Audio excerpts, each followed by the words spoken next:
Bonjour et bienvenue dans cette nouvelle vidéo. Aujourd'hui, je vais vous parler de la pile à lire d'automne. Alors, sans tarder, pour commencer, dans ma pile à lire d'automne, j'avais mis la bande dessinée Le Collège Noir par Ulysse Malassac. J'avais eu envie de la lire parce que j'avais vu la bande-annonce de la série animée qu'ils ont fait plus tôt cette année. Ça m'avait vraiment donné envie, donc je m'étais dit pourquoi pas lire la BD parce que je n'avais pas d'abonnement, je crois que c'était sur Animeland ou voilà. Et j'avais vraiment trouvé ça sympa. Il y avait vraiment une ambiance un peu spooky pour Halloween. Donc je l'ai lu, je voulais le résumer. Au cœur des montagnes du Cantal, Ulysse, Ous, Crum, May et Step passent leurs vacances dans leur internat. Le petit groupe est surveillé par Lena, une jeune femme peu commode. Mais cette paix est brutalement rompue lorsque les enfants provoquent l'ire d'une puissante sorcière qui leur jette une malédiction. Sorcière, démon, drac, dahu, loup drapé, désormais, les créatures du mal sont à leur trousse. Ulysse et ses amis réussiront-ils à survivre face aux dangers qui les guettent? Voilà, donc c'est assez quand même une lecture BD, je vais pas dire enfant, parce que c'est quand même au collège, l'adolescence, l'internat. Moi, ça m'a rappelé mes années internat, et d'ailleurs, j'ai eu pas mal de lectures, un peu, enfin pas mal, et ça m'a donné envie de relire des œuvres qui se passent à l'internat, à l'académie, en interne, enfin voilà, bref, c'est le genre de lecture que j'aime bien, les trucs un peu académiques, où ils vivent tous ensemble, donc voilà.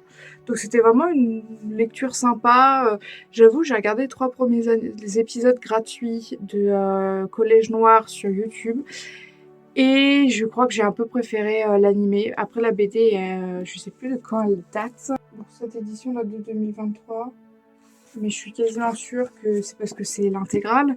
Et la série, je pense que la BD est plus vieille que ça. C'est juste moi qui ai l'intégrale, donc elle est récente. Mais ouais, j'ai préféré comment ils ont adapté en version animée. Je vais pas dire que je la trouve plus complète, j'ai vu que 3 épisodes. Mais il y a des trucs qu'ils ont rajoutés que j'ai vraiment apprécié par rapport aux filles. Enfin, je vais pas m'étaler. Mais si vous avez envie de découvrir, vraiment, je vous conseille de voir les 3 premiers épisodes sur YouTube. C'est vraiment bien pour mettre dans l'ambiance. Voilà. Ensuite, j'ai continué avec ce roman, Les Disparus de Harrow Lake, de Kate Ellis. Je l'ai trouvé en boîte à lire, figurez-vous. Et je l'ai vraiment trouvé cool. Parce que je ne lis pas beaucoup d'histoires effrayantes qui font peur, de romans d'horreur. Et il l'avait un peu vendu comme ça, comme un roman effrayant. Alors je vais pas vous mentir, j'ai pas eu peur en le lisant. Genre, ça a été. J'ai pas claqué des dents, je me suis pas terrée au fond de ma couette, non, non. J'ai pas eu peur, mais ça m'a quand même un peu angoissée. Après, est-ce que je suis plus propice à l'angoisse qu'à la peur? Peut-être. Mais en tout cas, voilà, je tiens à dire que voilà, si vous aimez vous faire un peu peur, mais pas trop, genre pour une première lecture, je pense que ça pourrait aller. Donc je voulais le résumer. Elle pensait n'avoir peur de rien, c'était avant d'arriver à Harrow Lake. Lola Knox a grandi sur les plateaux de films d'horreur aux côtés de son père réalisateur. Mais sa vie bascule lorsque quelqu'un essaie de tuer ce dernier. Du jour au lendemain, Lola se retrouve à vivre chez une grand-mère qu'elle ne connaît pas, dans une ville coupée du monde où les gens disparaissent un peu trop facilement. Comme sa mère, par exemple, il y a des années. Dans cette ville où les cauchemars semblent prendre vie, Lola doit absolument comprendre ce qui est arrivé à sa mère pour éviter de subir le même sort. Voilà. Écoutez, je l'ai un peu lu d'une traite parce qu'il est assez court et il fait un peu moins de 300 pages. C'était vraiment bien. Genre, je pourrais pas vous faire un giga speech, mais il y a vraiment ça. Le premier chapitre s'ouvre sur Lola qui a fui son père parce qu'elle est en colère contre lui. Et quand elle retourne chez elle, elle le retrouve poignardé. Du coup, il y a tout ça qui se met en route. Son père, il a tourné un film d'horreur qui est genre hyper culte. Et en fait, il l'a tourné dans cette fameuse ville d'Arrow Lake. Sauf que bien sûr, on en apprend beaucoup plus sur Arrow Lake et pourquoi c'est bizarre. T'as l'impression que c'est une ancienne ville minière où il y a des tunnels qui ont été creusés trop profonds. C'est hyper facile de se perdre. Il y a un lac souterrain, sauf que des fois où tu marches, tu peux traverser. Enfin, c'est vraiment une ville dangereuse. On comprend vite le livre. Et vraiment, je n'ai pas trop envie de vous dire, mais j'ai vraiment aimé cette lecture. Voilà, c'était une agréable surprise, même si je n'ai pas eu peur. Ensuite, je ne l'ai pas encore lu, mais dans ma pile à lire, j'ai mis Salem de Stephen King. Alors, il faut savoir que Stephen King, je n'ai lu de lui qu'une nouvelle qui était la nouvelle qui inspirait le film Les Évadés. Donc, je sais plus si elle s'appelle Les Évadés, la nouvelle. Parce qu'il y a quelques années, on m'avait offert pour Noël les 4 saisons, qui sont 4 nouvelles sur 4 saisons différentes de Stephen King. Et je n'ai lu que la première, du coup, voilà. Donc, j'ai très peu de contact direct avec la plume de Stephen King. Et j'ai aussi trouvé dans une boîte à lire Salem, mais sachez que je le voulais vraiment, donc quand je suis tombée dessus, j'étais trop content. Salem, de quoi ça parle? La paisible petite bourgade était devenue une ville fantôme, et personne n'osait parler de ce rire aigu, maléfique, enfantin. Jérusalem-Lot n'avait rien de remarquable, sinon, sur la colline, la présence de cette grande demeure inhabitée depuis la mort tragique de ses propriétaires 20 ans auparavant. Et lorsque Ben Mears revient à Salem, c'est seulement pour retrouver ses souvenirs d'enfance. Mais très vite, il devra se rendre à l'évidence. Il s'y passe des choses étranges, sinistres. Un chien est immolé, un enfant disparaît, et l'horreur s'infiltre, s'étend, se répand aussi inéluctablement que la nuit qui descend sur Salem. Voilà. Alors, faut savoir que cette année, ils ont adapté enfin Salem, parce qu'il me semble pas qu'il avait été adapté avant celui-ci. Ils ont enfin adapté Salem en film. Je l'ai vu. Malheureusement, j'ai pas eu l'envie ou la patience d'attendre. Quand il est sorti, j'ai dit ah, ça a l'air bien quand même. Et le film est trop bien. Je vous le conseille si vraiment vous avez pas envie de lire Salem et que vous voulez quand même connaître l'histoire. Le film est beau. Ah non, mais j'étais choquée. Genre vraiment, je vous jure, il y a des plans. J'étais en mode, mais la lumière, même les vampires, du coup, parce que je vous spoil, mais c'est une histoire de vampires. Les vampires sont flippants. Je suis désolée de le dire, mais ouais, j'étais un peu en mode ah, je suis mal à l'aise devant le film. Donc voilà, mais Salem, voilà, donc j'espère que ma lecture sera à la hauteur du film parce que j'ai vraiment adoré le film. Ensuite, j'ai lu, alors là c'est moins spooky, mais j'avais envie de casser un peu mes lectures pour cet automne. La vie secrète de Bee. En fait, c'est un peu la couverture qui m'a donné envie de le mettre dans ma pile à lire d'automne, parce que bon, c'est une romance. Et j'aime bien en lire de temps en temps entre une histoire d'horreur ou fantastique et romance, mais bon, bref. Et du coup, je suis tombée sur ce livre la dernière fois et je me suis dit, tiens, est-ce que je le lirais pas pour cet automne? Et bah, je l'ai lu. Celui-ci, je l'ai lu et j'étais vraiment surpris parce que l'histoire commence mal. Genre vraiment, je me suis dit, ah là là, c'est pas possible d'être aussi cliché. Bon, je vous fais un speech rapide. Alors, la vie secrète de Bee, pour faire court, Bee, qui en fait s'appelle Béatrix, elle est boursière d'une école de Gros Bourges. Et en fait, on comprend que le mec hyper riche qui donne tout son pognon à l'école, c'est le père des 3 gars les plus riches de l'école, qui sont Burn, Wolf et Fitz. Voilà. Donc voilà, les 3 élèves, voilà. Donc Fitz, il est en seconde avec elle, Wolf, il est en première, et Burn, il est en terminale. Et en fait, Wolf fait régner sa loi. Il met des cartons rouges à des élèves qui font des choses répréhensibles. Sauf que Bee, elle arrive, et elle, qu'est-ce qu'elle voit? Elle découvre qu'il y a un gosse de riche qui fait sa loi dans l'école. Ça lui plaît pas du tout, du coup, elle lui tient tête. Sauf que les apparences sont trompeuses, et qu'il va y avoir une série plus ou moins de quiproquos. Et en fait, on comprend très vite que Wolf, il a beau avoir l'air de détester Bee parce qu'elle lui tient tête, peut-être qu'il ne la déteste pas tant que ça. C'était une très bonne lecture. Alors au début, là, je vous ai fait un résumé, vous vous dites, tiens, ça me dit quelque chose, un lycée, gosse de riche, une boursière, des cartons rouges. Au début, je me suis dit, on dirait Boys Over Flower, comme à l'époque, quoi. Avec, moi, c'était la version avec Jun Matsumoto, pour ceux qui voient de quoi je parle. Et du coup, je me suis dit, pourquoi pas? Et en fait, au début, quand j'ai lu les premiers chapitres, j'ai dit, oh, ça a l'air tellement cliché. Non, c'est pas possible de faire un livre aussi cliché. Et en fait, j'étais très agréablement surpris parce que c'est pas du tout ce genre de livre. En fait, quand je l'ai lu, il y a un des personnages qui est en fait traumatisé, même plusieurs personnages sont traumatisés. En fait, j'ai envie de dire, ils sont tous traumatisés d'une manière ou d'une autre. Bee, si elle a décidé d'intégrer cette école de riches, c'est parce que son père fait une dépression. Et je trouve que... Alors, je ne suis pas experte en dépression, mais j'ai trouvé ça plutôt bien traité, je tiens à le dire. Et en fait, on apprend qu'un des personnages, je ne vous dirai pas lequel, est bi. Et ça m'a étonnée, parce que bon, d'habitude, c'est pas forcément indiqué, ou on n'y pense même pas, parce que tout le monde est hétéro sur Terre, c'est bien connu. Ironie. Bref, et du coup, ça a été une vraie surprise, parce que j'ai dit, ça n'est pas du tout aussi cliché que ça en a l'air. Donc voilà, donc si jamais, quand je vous ai fait le speech, vous êtes dit, oh là là, ça a l'air gnangnan, et ben j'ai trouvé que pas du tout. Après, ça reste quand même une lecture un peu adolescent, voilà. Ça reste quand même jeune. J'ai envie de parler de la fin, mais je vais pas le faire. Et du coup, voilà, La vie secrète de Bee, ça a été une agréable surprise. Ensuite, j'ai lu...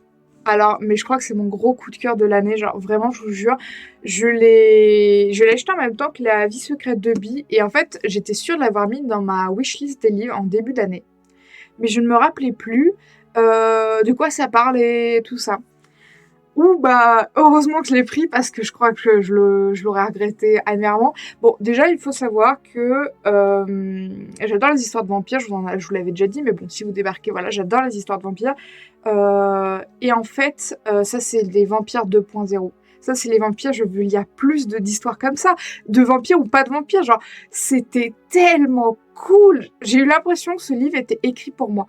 C'est la première fois que ça m'arrive de me dire, non, peut-être 2 fois. Il y a une autre fois cette année où je me suis dit, ce livre était écrit pour moi, donc 2 fois ça m'est arrivé, de me dire, waouh, vraiment ce livre me parle, il est pour moi, je suis le public concerné, j'achète, voilà.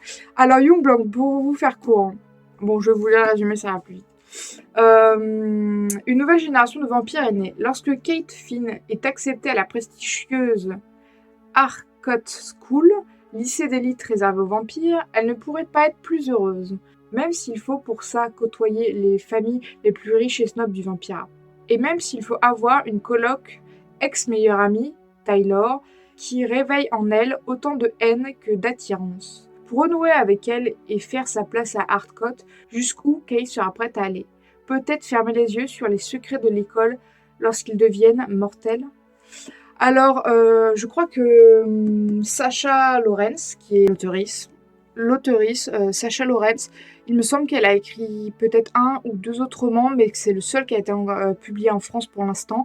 Et le jour où ils publieront ces autres romans, je les achèterai, parce que s'ils sont aussi bien que celui-là, vraiment, oui, en fait, il n'y a rien d'autre à dire, oui, je le lirai.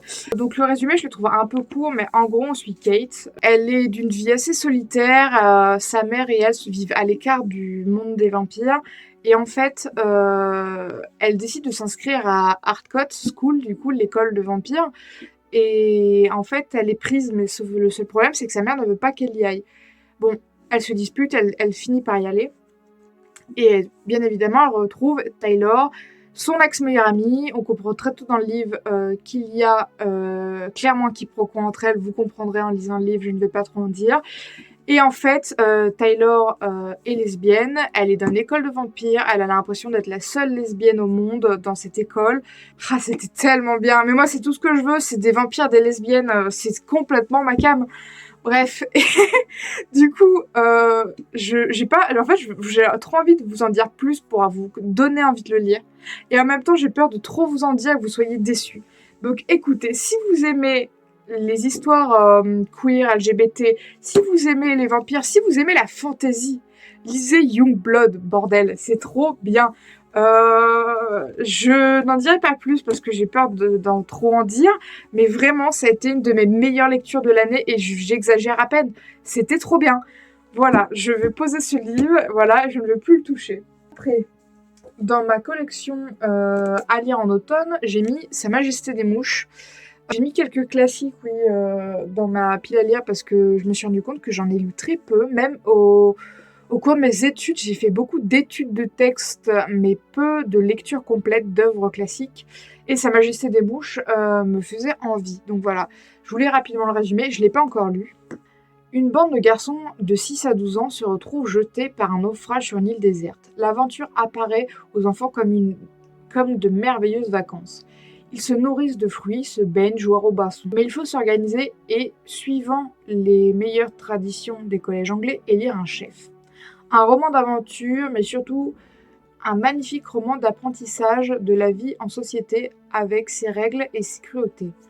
Donc voilà, je trouve que le résumé n'en dit pas trop par rapport à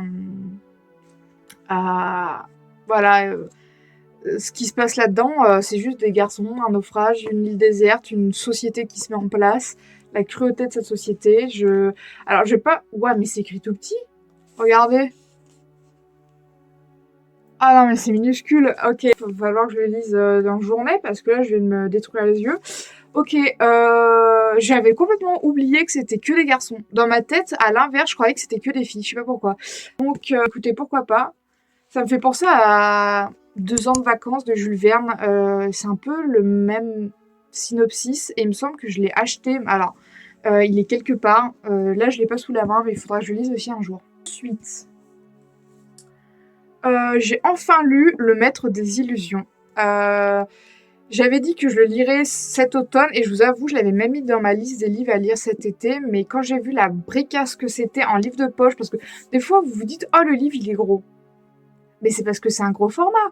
Quand vous voyez le livre de poche et que vous pourriez construire une maison avec, ça c'est un gros livre. Donc voilà, j'ai lu enfin Le Maître des Illusions. Bon, je vais vous lire le résumé, mais je pense que je vais vous pitcher parce que je suis pas sûre que ça soit très complet.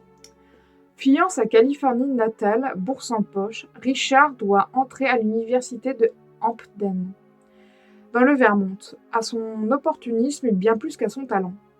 Prêt à tout pour arriver haut et vite, le voilà introduit dans la classe du professeur Julian, voué à l'étude des anciens grecs et latins. Bastion de savoir et de snobisme, la petite communauté vit en vase clos, avec 2 mots d'ordre, discipline et secret. Très vite, Richard devine, sous le vernis des apparences, une tache indélébile, du rouge le plus sombre. Tout ici n'est que vice, secret, trahison, manipulation. Je lui ai mis 4 étoiles, je crois. Je note rarement mes livres, mais là, quand je l'ai terminé, parce que ça a été une lecture, je vais pas dire fastidieuse, c'est pas vrai, ça se lit très bien. J'ai adoré la plume de Donna Tartt. J'ai eu du mal à rentrer dans le livre. Voilà, je vais le dire clairement. Le livre, je l'ai ouvert, j'ai commencé à lire les premiers chapitres, donc ça expose Richard, le personnage principal. Je ne sais pas pourquoi, mais j'avais oublié que le personnage principal s'appelait Richard. Je dis pas qu'il est pas important, mais vu que c'est son point de vue et que je trouve que c'est rare qu'il l'appelle Richard, dans ma tête, je me suis dit, mais attends, comment ça, Richard? Puis je suis désolée, alors, à tous les Richards, hein, mais je trouve que ça fait pas un prénom de personnage principal, Richard. Mais c'est parce que, je sais pas, je suis matrixée, t'as le droit d'appeler ton personnage principal Richard, tu peux l'appeler Bernadette ou je ne sais pas, n'importe comment, c'est pas grave. Mais ça m'a perturbée dans ma lecture, mais je ne sais pas pourquoi, voilà. Et Richard, c'est le personnage le moins intéressant. C'est pas vrai. Je pense que Richard, on l'aurait eu d'un autre point de vue, on l'aurait trouvé hyper mystérieux, mais vu que nous, on connaît son histoire, j'avoue qu'on est un peu en mode, on s'en bat les couilles de Richard, nous on veut l'histoire des autres. Donc voilà, donc c'est l'histoire de Richard qui, donc comme le résumé le dit, vient en Californie et en fait on comprend très vite qu'il s'entend pas avec ses parents et même je pense que le jour où il quitte son foyer, il n'y retournera jamais. Genre vraiment, il y a une sensation quand tu lis ce livre où tu te dis, le jour où il est parti, où on va dire il est devenu un adulte, parce qu'il est en études supérieures, attention, il n'est pas au lycée, il est à la faculté... Donc ils ont au moins 20 ans, c'est des jeunes adultes, c'est plus des ados, je tiens à le dire. Parce que Oui, non, c'est bien de le préciser, c'est pas des ados, c'est des jeunes adultes, ils ont la vingtaine. Et en fait, ouais, j'ai trouvé ça un peu triste, genre vraiment, cette histoire avec ses parents... Bon bref, c'est un détail en plus dans le roman, vraiment. Mais très tôt, quand vous ouvrez la première page du roman, on comprend qu'un des élèves meurt. Mais que cette mort n'est pas accidentelle. Cette mort, elle est causée par Richard et d'autres élèves. Et en fait, on retrace le livre de Richard, comment il arrive à cette école, comment il devient pote avec son groupe de potes, comment les choses dégénèrent, comment ils en viennent à penser à ça. Et je vous jure que c'est vrai, c'est tellement bien écrit que je suis désolée, hein, je sais que c'est mal de tuer quelqu'un, mais quand ils le font, on les comprend. On est vraiment en mode ouais, j'aurais fait pareil. Alors que c'est pas vrai, on aurait sûrement pas du tout fait pareil, mais genre le personnage qui meurt, déjà il est très bien écrit parce qu'en fait on se rend très vite compte que c'est pas quelqu'un de très bien. Et en fait, c'est ça qui nous pousse à comme si ça avait moins de valeur. Parce que c'est un connard, on se dit, bah ouais, mais il mérite de mourir. Mais la vie, c'est pas ça. La vie, c'est... des fois, les connards, ils peuvent j'allais dire, repentir. Alors là, allons-y, disons les grands mots. Mais non, pas repentir. Mais on n'est pas obligé d'être un connard toute sa vie. Des fois, on devient quelqu'un de meilleur. Ou à l'inverse, on devient quelqu'un de bien, on devient un connard. Enfin, la vie ne s'arrête pas à ça et du coup c'est terrible de juger le fait de tuer quelqu'un parce que ça devient un connard. Bon, alors lui il devient pas qu'un connard, il devient aussi paranoïaque et d'autres bon, je vais pas trop en dire, mais on en avait beaucoup parlé sur les réseaux, j'entends. On m'avait dit que ça serait une très bonne lecture. J'ai entendu que c'était le livre préféré de beaucoup de gens. Beaucoup de gens avaient aimé leur lecture et je dois avouer, les premières pages, voilà, je suis pas rentrée dedans. C'est peut-être au bout de, je dirais peut-être une trentaine de pages, peut-être plus, que je me suis dit, ok, là je sens, je rentre dedans, machin. Et après, je l'ai quasiment lu, ouais, en 3-4 jours, ouais, 3-4 jours facile. Et c'était trop bien. Genre, alors j'ai lu des...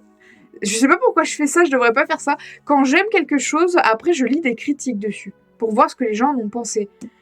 Il y a des gens qui ont dit que c'était trop long, qu'il y avait des longueurs, qu'ils s'étaient ennuyés. Mais en fait, pour moi, c'est les gens qui ont aucune patience, faut aller droit au but. Et je suis désolée, mais moi, j'ai aimé qu'on expose certaines choses, que ça prend son temps. T'es vraiment dans l'univers, t'es vraiment dans l'immersion de ce livre, de comment ils le ressentent, du temps que ça prend. Oui, ça s'écoule sur plusieurs mois, bien sûr. De quand tu arrives à... quand tu te fais tes potes à... Tout ça, ça prend quasiment une année, en fait. Quasiment une année scolaire. Et j'ai trouvé ça nul que les gens disent que c'était long ou... Après, peut-être que oui, après, c'est une pavasse, je vous l'ai dit, mais ça m'a énervé que ça soit dit que c'était pas mal écrit, mais des longueurs, machin. Moi, j'ai trouvé que c'était très bien exposé, voilà. Après, vous pensez ce que vous voulez, mais bon. En fait, quand je suis pas d'accord, ça m'énerve, alors que c'est normal qu'on n'ait pas tous le même avis, mais voilà. Donc, Le Maître des Illusions, enfin une lecture faite, et je comprends pourquoi ça a autant marché. Et voilà, j'ai envie de lire les autres œuvres de Donna Tartt. Ça m'a vraiment envie donné de lire plus de livres de sa plume, mais j'ai l'impression qu'elle ne sait écrire que des pavés. Parce que j'ai vu son autre livre qu'elle a sorti après Le Maître des Illusions, et c'est aussi un bon gros bébé, si je puis me permettre. Je vais terminer avec 2 livres. Alors, c'est encore un livre de vampire, parce que dans ma pile à lire, il y a 1, 2, 3, 4, 5, 6, 7, 8, 9 livres, et sur les 9, il y en a 3, c'est des livres de vampires. Voilà. Coolton, La Cité des Vampires, c'est un livre d'Holly Black. Il faut savoir, pardon, il y a des reflets. Il faut savoir qu'Holly Black, j'adore sa plume. J'avais lu d'elle jeune les chroniques de Spiderwick que j'ai relu l'année dernière en intégrale parce que je m'étais arrêtée au tome 1 ou 2. Qui était trop bien. Une excellente fantaisie de jeunesse et je pense qu'elle m'a fait aimer beaucoup ce genre-là, donc merci à elle. Et l'année dernière, j'ai lu la saga du Prince Cruel, enfin la trilogie. C'était incroyable. Je ne peux que vous conseiller Le Prince Cruel si vous aimez la fantaisie. J'avais envie d'en parler à tout le monde, mais dans mon entourage, personne ne l'a lu et j'étais tellement triste. Bref, c'est pas grave, mais en plus, j'ai pas... Enfin, après, ce n'est que mon avis, mais on m'avait beaucoup dit, ça parle de politique et tout. Alors en fait, l'héroïne a des ambitions, mais j'ai pas trouvé que ça parlait que de politique. Je m'égare, je ne vous parle pas du Prince Cruel, je vous parle de Coolton. Alors je crois qu'il date un peu peut-être de 2014, mais je l'ai trouvé d'occasion. Et j'aime tellement Holly Black, quand j'ai vu qu'elle avait écrit un livre sur des vampires, j'ai dit mais pourquoi j'en ai jamais entendu parler en fait. Ça se trouve c'est très mauvais, mais j'en doute fortement. Je vous lis le résumé. Je n'ai jamais fait partie de ces humains qui rêvent de devenir vampires et de rejoindre une zone froide. Tout ce que je voulais, c'était m'amuser, aller à cette fête et essayer de ne pas retomber dans les griffes de mon ex, Aiden. Et puis, je me suis réveillée. Ils étaient tous morts. Aiden avait été infecté, et il y avait ce garçon enchaîné, ce garçon aux yeux rubis. Pour empêcher une nouvelle contamination, je n'ai pas eu le choix, J'ai dû les emmener tous les deux à Cooltown. Dans un futur pas si lointain, la population vampire pullule. Les autorités mettent en place des zones de quarantaine, appelées zones froides, pour contenir l'épidémie. Vampires et humains, prédateurs et proies, y cohabitent dans une perpétuelle orgie sanglante. Mais les portes de zone froide ne s'ouvrent que dans un sens. Toute sortie est impossible. Je ne l'ai pas encore lu, mais j'avoue que ça m'a l'air un peu mystérieux. Genre, j'avoue, j'avais oublié, parce que je l'ai acheté il y a quand même un petit moment, j'avais oublié qu'il y avait tout ce délire d'épidémie de vampires, tout ça. C'est original de prendre ça de ce point de vue-là. Donc, en vrai, j'ai hâte de le lire. Donc, bonne surprise. Bon, après, c'est Holly Black, je suis quasiment sûre d'aimer, donc bon. Et toujours Holly Black, le livre de la nuit. Ça fait un moment que je l'ai acheté l'année dernière. Donc, c'est son premier, je crois, vrai roman adulte, parce que Prince Cruel, Spiderwick, c'était enfant et ado. Cooltown, Cité des Vampires, c'est quasiment sûr que c'est pareil, young adulte. Il m'intimide. Je vais pas dire que je vais pas aimer, parce que le résumé a l'air trop cool, je vous le dis. Charlie Hall est une escroc de bas étage. Elle n'a jamais trouvé une serrure qu'elle ne pouvait crocheter, un livre qu'elle ne pouvait voler ou une mauvaise décision à ne pas prendre. Et pour faire fluctuer leur réseau clandestin, ils ont besoin de Charlie. Maintenant barmaid, la jeune femme essaye de s'éloigner de ses erreurs passées.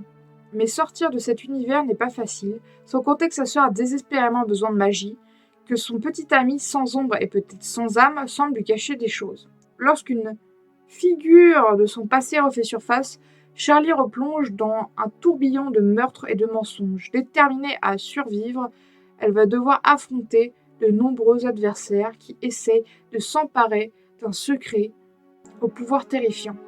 C'est alors que Charlie se lance à la recherche du livre de la nuit. Voilà. En plus, je suis désolée, mais il est trop beau. Pareil, je pense qu'on m'en avait beaucoup parlé parce que il est très joli, mais je crois que j'avais vu d'autres éditions et que tout le monde l'avait survendu à un moment, mais c'était il y a déjà peut-être c'était en 2022. Oh, j'ai ouvert une page et regardez les chapitrages, comment c'est beau.